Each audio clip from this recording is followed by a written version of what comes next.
Why did Penelope wait 20 years for Odysseus? The incredible love story behind the Odyssey. Warning: this video contains spoilers for Christopher Nolan's The Odyssey. When most people think about the Odyssey, they remember Odysseus battling the Cyclops, escaping the Sirens, surviving Poseidon's wrath, and fighting his way across a world filled with gods and monsters. But behind every legendary adventure lies one simple question that has fascinated readers for nearly 3,000 years. Why did Penelope wait 20 years for Odysseus? Think about it.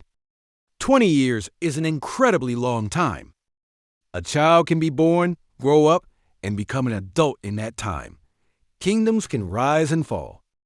Wars begin and end. Entire generations change. Yet Penelope never stopped believing that her husband would return.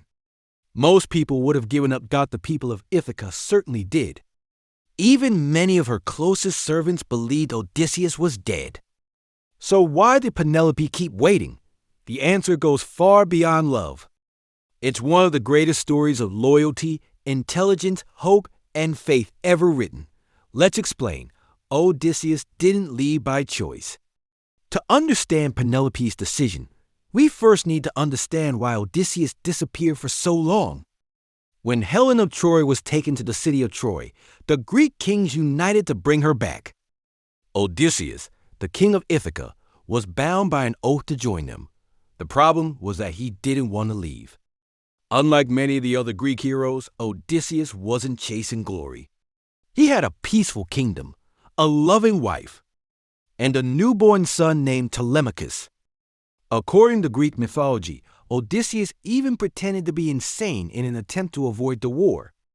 But the plan failed. He was forced to leave Ithaca and fight in the Trojan War. Penelope knew he hadn't abandoned his family. He had been called to war. That difference mattered. She believed that if he survived, he would do everything possible to come home. The war lasted 10 years, but the journey home took another 10. Many people think Odysseus was fighting for 20 years. That's not actually true. The Trojan War lasted 10 years. After the Greeks finally won, everyone expected the soldiers to return home. But Odysseus made one mistake that changed everything. After defeating the Cyclops Polyphemus, he proudly revealed his name. Polyphemus happened to be the son of Poseidon, the god of the sea. Furious, Poseidon cursed Odysseus. From that moment onward, every attempt to return home ended in disaster. Storms destroyed his ships. Monsters blocked his path. Enchantresses delayed his journey. Years passed without anyone in Ithaca knowing what had happened. Penelope had no way of learning the truth. There were no letters. No reliable messengers, only rumors. Some said Odysseus had died. Others claimed he had abandoned his kingdom, but Penelope refused to believe either story. She never had proof that Odysseus was dead. This is perhaps the biggest reason Penelope continued waiting. No one ever proved that Odysseus had died. In ancient Greece, a king's death would normally be confirmed by soldiers returning from battle. But Odysseus' crew never made it home. There was no body. No eyewitness. No official announcement, only silence. And as long as there was uncertainty, Penelope chose hope over despair. She believed that somewhere beyond the horizon, her husband was still fighting to return. Christopher Nolan's film beautifully captures this uncertainty. Anne Hathaway's Penelope isn't portrayed as someone blindly waiting for a miracle. She's constantly balancing hope with reality. Every passing year makes it harder to believe. Yet she never completely loses faith. The suitors wanted more than Penelope. One of the biggest misconceptions about the story is that the suitors were simply trying to win Penelope's heart. That wasn't their real goal. They wanted the throne of Ithaca. With Odysseus missing for years, many powerful noblemen believed the kingdom needed a new king. Marrying Penelope was the easiest path to power. More than 100 suitors moved into the royal palace.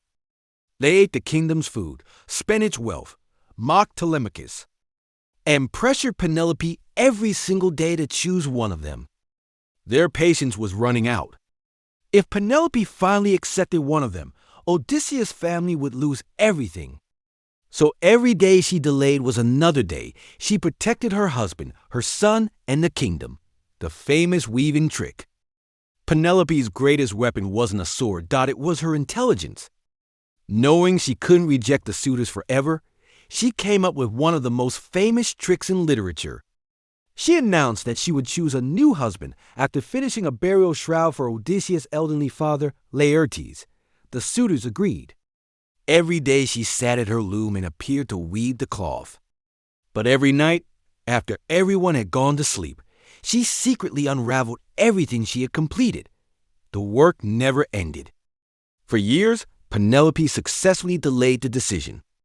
It was a brilliant plan that reflected the same cleverness that made Odysseus famous. In many ways, Penelope and Odysseus are perfect partners. He survives through intelligence on the battlefield. She survives through intelligence inside the palace. Penelope was fighting her own war. One of the reasons Christopher Nolan's adaptation resonates so strongly is that it shows Penelope's struggle as equally important. While Odysseus battles monsters across the sea, Penelope is fighting a different kind of war at home. Every day she must protect Telemachus, maintain order in Ithaca, resist political pressure, endure constant emotional pain, and continue leading a kingdom that increasingly believes its king is dead. She doesn't have magical weapons. She doesn't have divine powers. She only has patience, wisdom, and determination. Yet her courage is every bit as remarkable as Odysseus. The reunion that changed everything. When Odysseus finally returns to Ithaca, Penelope doesn't immediately embrace him. Some viewers find that surprising. But it actually proves how intelligent she is. For 20 years, she's heard rumors, lies, and false claims. She refuses to trust appearances. Instead, she tests him. In Homer's original story, she asks about their marriage bed, a bed secretly built around a living olive tree. Only the real Odysseus knows its secret. The moment he reacts, Penelope knows the truth. Her husband has finally come home. It's one of the most emotional reunions in all of literature because it's built on trust rather than blind emotion. Christopher Nolan gives Penelope an even bigger role. One of the most beautiful aspects of Christopher Nolan's adaptation is how much emotional depth he gives Penelope. She's not simply waiting for Odysseus. She's carrying the weight of an entire kingdom. Anne Hathaway portrays her as a woman who refuses to surrender, even when hope seems impossible. The film reminds us that Odysseus wasn't the only one making sacrifices. Penelope sacrificed 20 years of her own life. She gave up certainty, she gave up peace. She gave up the chance to start over with someone else. Because she believed the man she loved was still trying to come home, and in the end, she was right. Why Penelope's story still inspires people today. Nearly 3,000 years after Homer first wrote the Odyssey, Penelope remains one of the most admired women in world literature. Not because she was perfect, not because she was powerful, but because she showed extraordinary strength during impossible circumstances. She teaches us that courage doesn't always mean fighting battles. Sometimes courage means holding on when everyone else tells you to let go.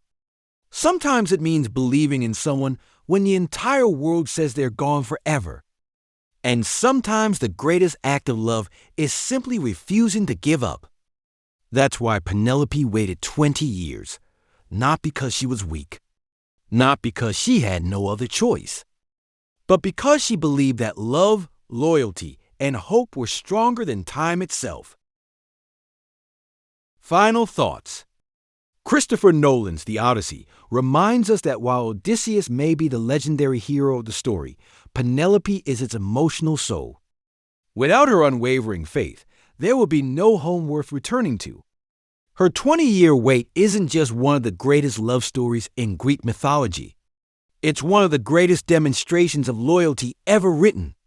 So, what do you think? Would you have waited 20 years like Penelope? Or do you think she should have moved on? Let me know your thoughts in the comments below. If you enjoyed this video, don't forget to like, subscribe, and turn on notifications for more The Odyssey character breakdowns, ending explained videos, hidden details, and Christopher Nolan analysis. Thanks for watching, and I'll see you in the next video.